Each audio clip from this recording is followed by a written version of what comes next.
2 years ago, Yamaha streamlined their 4x4 ATV lineup in an effort to reduce manufacturing costs and increase value for their customers. The Grizzly 350, 450, and 550, discontinued after 2014, were replaced with variations of 2 new models sharing the Wolverine 700 708cc engine. Replacing the aging 700 and 550 was a totally redesigned Grizzly 700. Built for aggressive trail riders and explorers, the Grizzly still retained all of the attributes needed to get work done. The other new model for 2016 was the Kodiak 700. This machine was designed for working and hunting first, while offering consumers a tremendous value in a trail machine. Starting at $6,999, the Kodiak's price rivaled many competitors' mid-bore mid-size 4x4s, while packing a full-size chassis and larger displacement engine.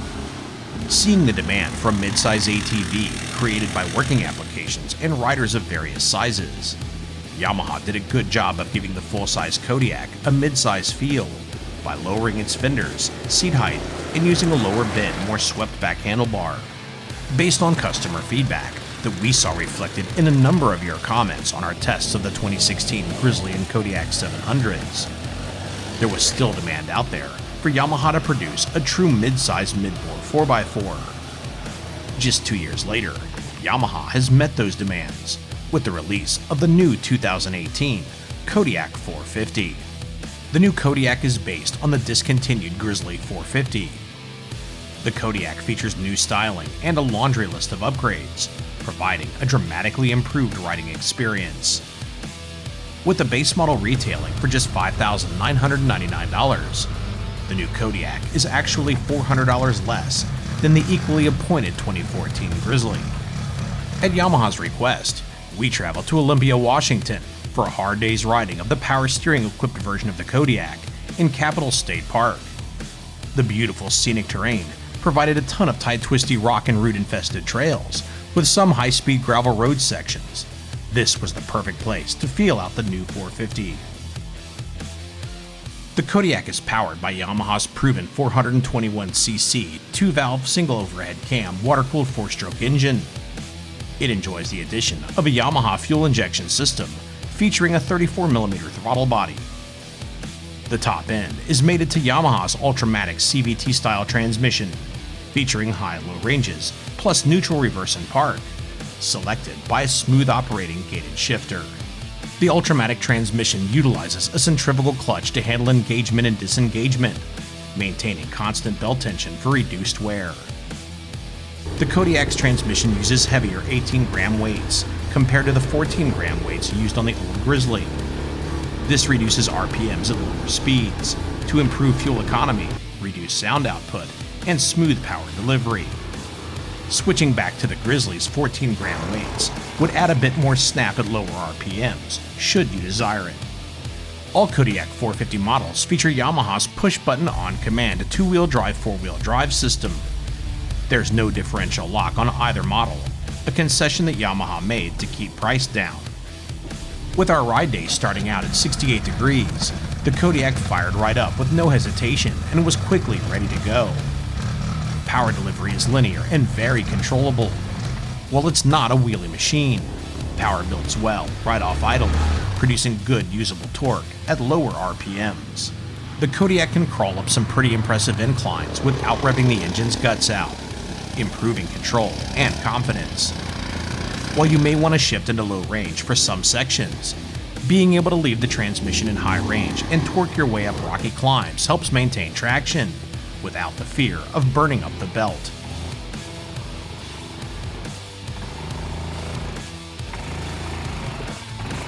Power builds smoothly entering the mid-range, delivering a broad, smooth surge before entering the top end, where the engine continues pulling pretty decently for its high-torque 2-valve design.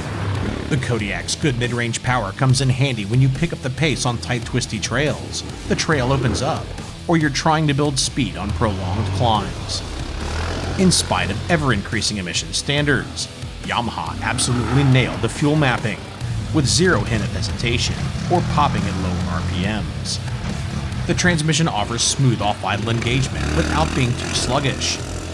Engine braking feels natural and manual transmission-like at all RPMs, delivered to 2 or 4 wheels, depending upon which drive mode you're in. You can shift in and out of 4-wheel drive on the move as conditions demand it. We never found ourselves wishing for front differential lock, even in the trickiest rocks, although we tested in nearly dry conditions. Riders who absolutely demand front differential lock will need to consider stepping up to the Kodiak 700 EPS.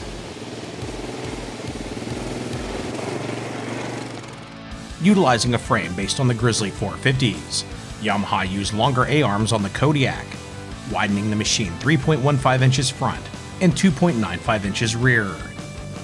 The increased A-arm width also added 0.3 of an inch to the Kodiak's wheelbase to help prevent an increase in turning radius. Yamaha increased the steering lock angle by 3.5 degrees. They also altered the design of the pitman arm to increase comfort by reducing steering effort, something owners of non-EPS models should really appreciate. Yamaha recalibrated the power steering on the Kodiak EPS to provide more assistance at low to intermediate speeds.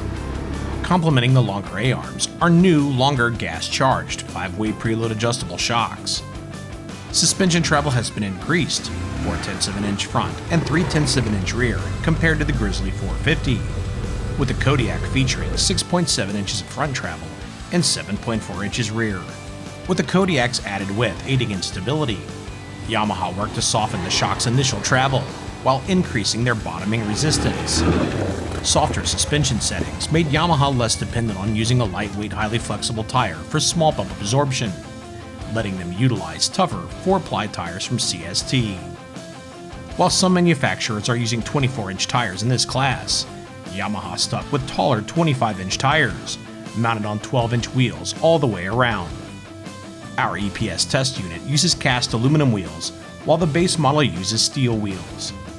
According to Yamaha specs, compared to the old Grizzly, the Kodiak is 3.5 inches wider at 46.5 inches. It has a 0.3-inch longer wheelbase at 48.8 inches. Sitting a bit lower in its suspension travel, ground clearance is down a bit, from 10.8 to 9.6 inches. Fortunately, the frame is protected by a full-length skid plate. Seat height is up a half inch to 33.6 inches, as is the machine's overall height, up 1.6 inches to 45.7 inches. Between its 4-ply tires, chassis, and suspension upgrades, the Kodiak has gained around 30 pounds, with its EPS model weighing in at a claimed wet weight of 650 pounds. Compared to the ergonomically shrunk down, full-size Kodiak 700, with the exception of the 450's track width, it's a little bit shorter, lower, and more compact in nearly every way. The Kodiak 450's chassis and suspension are beautifully matched to its engine. Based on our initial testing, it's the best handling midsize ATV we've thrown a leg over. What's more striking is that it's the only midsize chassis ATV we've ridden, providing a plush ride on par with full-size machines. With very limited time on the old Grizzly 450 several years back, the ride of the Kodiak is undeniably better. With the stock suspension settings in their second preload position, small abrupt impacts with roots and rocks never transmit a harsh sensation back to the rider. The ride is all-day plush, and we loved it. With less travel, the Kodiak doesn't hold up to big hits quite as well as the longer-legged Grizzly 700. You'll find the limits of the front suspension a little sooner than the back on jumps and G-outs. Rolling or manualing your way through whoops works best. If you try and blitz through whoops, things get a little sketchy. See the Raptor 700 for this type of riding. The added width of the Kodiak 450 gives the machine a sure-footed, planted feeling on off-cambers and racing through the twisty stuff. We noted a little front-end dive entering corners at high speed. Adding a notch of preload to the front shocks reduces high-speed body roll and balances the ride on bigger hits, without detracting from its plush feeling. Steering is accurate and responsive, making the 450 easy to maneuver through tighter sections, while providing a stable, confident feeling at higher speeds. The CST tires performed well in the mostly dry, sometimes rocky, and gravelly surfaces that we encountered. Similar in design to the ITP Mudlight, we suspect that they'll be decent performers in the wet as well. While we were initially concerned about the small loss in ground clearance, it didn't appear to be an issue. We only framed out a couple of times and never became hung up. Overall, we think the Kodiak 450 will go more places with less effort than the old Grizzly. Dual hydraulic disc brakes up front and a sealed multi-disc wet rear brake slow the machine. The sealed rear brake is designed to last the life of the vehicle, eliminating maintenance. The front and rear brakes are operated independently by the handlebar-mounted levers or the right side floorboard-mounted rear brake pedal. Braking performance was well matched to the rest of the vehicle. They offered good stopping power without being overly sensitive. We typically complain about the feel of sealed rear disc brakes, but we didn't experience the usual disparity in performance between it and the typically far superior front disc brakes that we're accustomed to. You could say that we were pleasantly surprised with braking performance. In spite of the unit's smaller size, Yamaha worked hard to open up the cockpit. They accomplished this by moving the front fenders forward and the rear fenders back.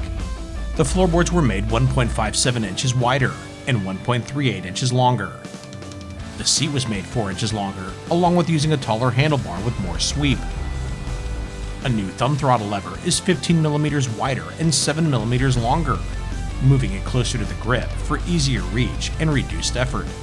The EPS models feature a new handlebar-mounted light pod, featuring a closer-mounted digital instrument display. The display features a function for tracking service intervals, for oil changes, air filter maintenance, or whatever. Ergonomics were good for our 6-foot-tall test rider. The machine is comfortably narrow between your legs, and the seat is plush without hindering movement. We're pretty sure the Kodiak will treat wives and big farm boys alike, with easy reach and plenty of room to move around. Perhaps a little taller, more aggressive foot peg would be good for riding in snow or mud, but there isn't much to snivel about. Steel racks work best for securing cargo. The Kodiaks can haul 88 pounds front and 176 pounds rear, in addition to towing 1,322 pounds. Compared to other larger, far more expensive machines, the Kodiak 450 will get a lot more work done for the dollar. Still like to see a bit more onboard storage though. Yamaha has seemingly built a mid-sized 4x4 ATV without compromise. While not a powerhouse, it's powerful enough to tackle almost any job or terrain, delivering the more compact size that many riders prefer. It's the only mid-sized ATV we've ridden that does so without sacrificing comfort and ride quality. Starting at $5,999 for the base model and $6,899 for the power steering version, the American-built Kodiak 450 is already a proven platform, offering excellent performance and value in its class. For more information on the 2018 Yamaha Kodiak 450 and their full line of ATVs, log on to YamahaMotorsports.com. If you'd like to see more videos like this, subscribe to ATV On Demand and click the bell so you'll be notified as soon as they're released. We'd like to hear your thoughts and if you have any other questions or comments on the new Kodiak 450. For more ATV tests, project builds, and product tests, make sure to check out some of our other videos.